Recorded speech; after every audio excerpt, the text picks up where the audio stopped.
വാട്സാപ്പിന് പിന്നാലെ Telegram, signal എന്നീ പ്ലാറ്റ്ഫോമുകൾക്കും notice അയച്ചു കേന്ദ്ര സർക്കാർ. ഫോൺ നമ്പർ ഉപയോഗിക്കാതെ ചാറ്റിംഗ് സാധ്യമാവുന്ന യൂസർ നെയിം ഫീച്ചറിൽ നിരീക്ഷണം ശക്തമാക്കുന്നതിന്റെ ഭാഗമായാണ് IT ഇലക്ട്രോണിക് മന്ത്രാലയത്തിന്റെ നടപടി. വിവരങ്ങളുമായി ശരത് ലാലാണ് ചേരുന്നത്. ശരത് ലാൽ, ഈ ടെലഗ്രാമും സിഗ്നലും ഒക്കെ നേരത്തെ തന്നെ ഇത്തരം ഫീച്ചർ ഉപയോഗിച്ചിരുന്നതാണ്. വാട്സാപ്പിൽ ഇത് പ്രാബല്യത്തിലായിട്ടില്ല.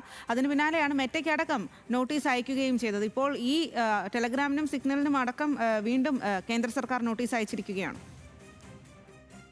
സ്വാതി, അത് തന്നെയാണ്. കാരണം വാട്സപ്പ് മാത്രമല്ല, വാട്സപ്പ് ഇന്നലെ കൊടുത്ത, അതായത് മന്ത്രാലയത്തിൽ നൽകിയ വിശദീകരണത്തിൽ വാട്സപ്പ് ചൂണ്ടിക്കാണിച്ചത് ഇത് തങ്ങൾ മാത്രമല്ല ഇപ്പോൾ ഉപയോഗിക്കുന്നുണ്ട്, ടെലിഗ്രാമും സിഗ്നലും ഇത് ഉപയോഗിക്കുന്നുണ്ട് എന്ന രീതിയിൽ വാട്സപ്പ് ഇത് സംബന്ധിച്ച ഒരു വിശദീകരണം കൊടുത്തപ്പോൾ കേന്ദ്ര മന്ത്രാലയം ഒരു നിയമം എല്ലാവർക്കും ഒരുപോലെ എന്ന രീതിയിൽ കണക്കാക്കാൻ വേണ്ടിയാണ് ഇപ്പോൾ ടെലിഗ്രാമിനും അതുപോലെ സിഗ്നലിനും നോട്ടീസ് അയച്ചിരിക്കുന്നത്.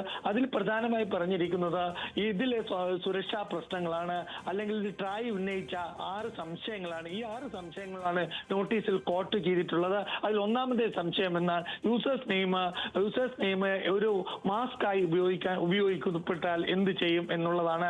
2, യൂസേഴ്സ് നെയിമിൽ എന്തെങ്കിലും ഒരു കുറ്റകൃത്യം നടക്കുമോ ഇല്ലയോ എന്ന കാര്യത്തിൽ ഉറപ്പ് തരാൻ പറ്റുമോ തുടങ്ങിയ കാര്യങ്ങൾ ട്രായ് ഉന്നയിച്ച 6 സംശയങ്ങളാണ് ഇപ്പോൾ മെറ്റയ്ക്കും പുറമെ സിഗ്നലിനും അതേപോലെ തന്നെ ടെലിഗ്രാഫിനും അയച്ചിരിക്കുന്നത്.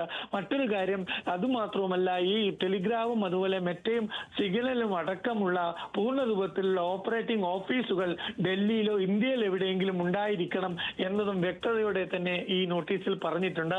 കമ്മ്യൂണിക്കേഷൻ അഡ്രസ് മാത്രം പോരാ, ഒരു ഫുൾ ഫ്ലെഡ്ജ്ഡ് നോഡൽ ഓഫീസർ, അതായത് കേന്ദ്ര സർക്കാരുമായി ബന്ധപ്പെടുന്ന ഒരു നോഡൽ ഓഫീസറെ നിയമിക്കണമെന്നും ഈ നോട്ടീസിൽ വ്യക്തമാക്കിയിട്ടുണ്ട്. സ്വാതി, ഏതായാലും സർക്കാർ ഇപ്പോൾ ഇക്കാര്യത്തിൽ ഈ മെസ്സേജിംഗ് ആപ്പുകളുടെ കാര്യത്തിൽ നിയന്ത്രണം കൊണ്ടുവരാൻ ശ്രമിക്കുന്നതിന്റെ ഭാഗമായിട്ടാണ് ഇത്തരമൊരു നീക്കം എന്നൊരു ആശങ്കയും മറ്റു പല സോഷ്യൽ സൈറ്റുകളും പങ്കുവെച്ചിട്ടുണ്ട്. ഏതായാലും ഈ നോട്ടീസിന് ടെലിഗ്രാഫും അല്ലെങ്കിൽ സിഗ്നലും എന്ത് മറുപടി നൽകും എന്നാണ് ഇനി നമുക്കറിയേണ്ടത്. ടെലിഗ്രാഫ് കോടതിയെ സമീപിക്കാനുള്ള സാധ്യത ഏറെയുണ്ടെന്നാണ് നിരീക്ഷകർ കരുതുന്നത്. സ്വാതി. ശരി ശരത് ലാൽ.